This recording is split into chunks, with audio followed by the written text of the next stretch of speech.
こんにちは、青22号です。今回は主にボディに関する作業をしていきます。前回ボディはサーフェーサーを塗りました。同時に塗ったボンネットをかぶせてみて全体の様子を確認します。全体を眺めているとリアハッチの筋彫りが浅いようなので深くしていくことにします。だいぶ浅いようなので深くする筋彫りのところにテープを貼ってそのテープをガイドにして筋彫りを深くしていきます。初めは力を入れずにただなぞるだけにして何度か往復しながら徐々に力を入れて深くしていきます。その他の筋彫りも深くしておきます。長谷川のラインエングレーバーを使っています。ほとんどの場所は彫り直さなくても十分深いのですが、より深くしておくとこの先心置きなく厚塗りすることができるようになります。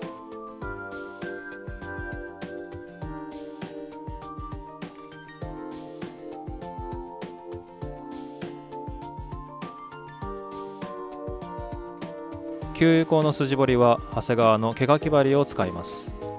細かい曲線はこのような針のようなものの方が小回りが利きます。かなり浅いので慎重に何度もなぞります。何度もなぞりながら少しずつ深くしていきます。多少脱線しても浅い傷なら後で消すことができます。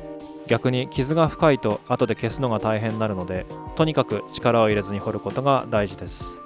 また一度脱線すると脱線コースができてしまうので逆方向から彫り直します。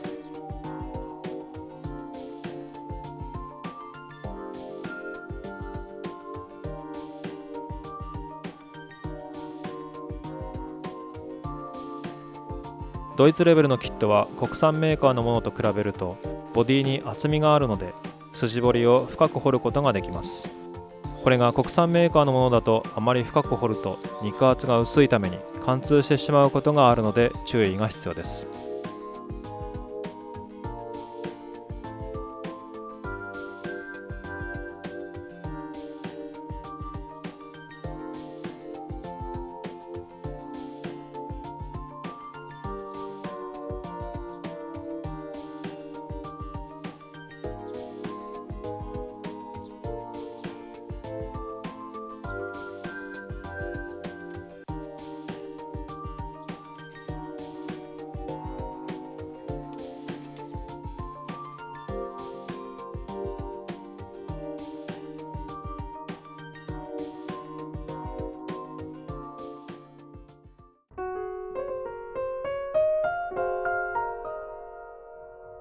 筋彫りを深くし終えたら今度は表面をペーパー掛けしていきます。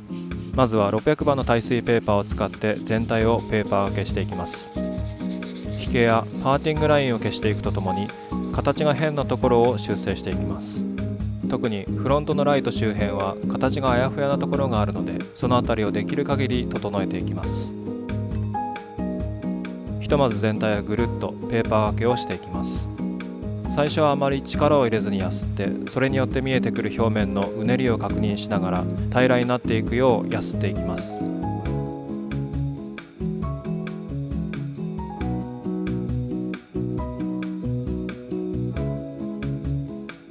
随時濡れた布で拭いて表面の状態を常に確認しながら作業を進めます。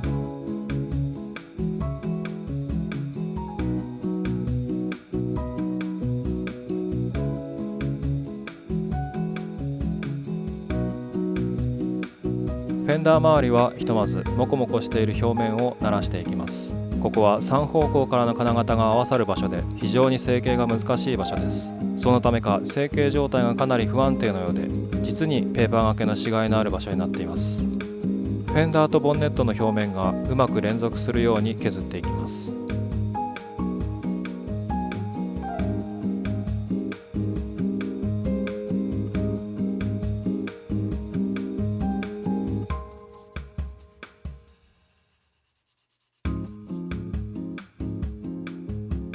フェンダー上のプレスラインをよりはっきりさせるためにガイドにテープを使って削っていきます。実車にはフェンダー上にプレスラインがあります。キットではほとんど消えているので削って再現します。フリーハンドでは難しいのでテープを貼って境目を作りそれを元に削っていきます。ペーパーは400番を使っています。ある程度目処がついた時点でテープは剥がします。剥がした後もバランスを整えるためにペーパー掛けしていきます。今度は先ほどとは反対側をデザインナイフでカンナ掛けして削っていきます。内側をペーパーで削り、外側をデザインナイフでカンナ掛けすることでプレスラインをシャープに造形していきます。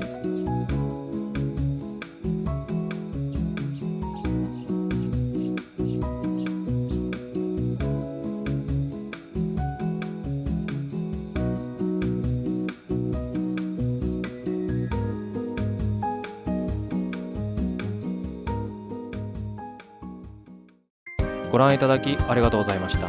また次回お会いしましょう。青22号でした。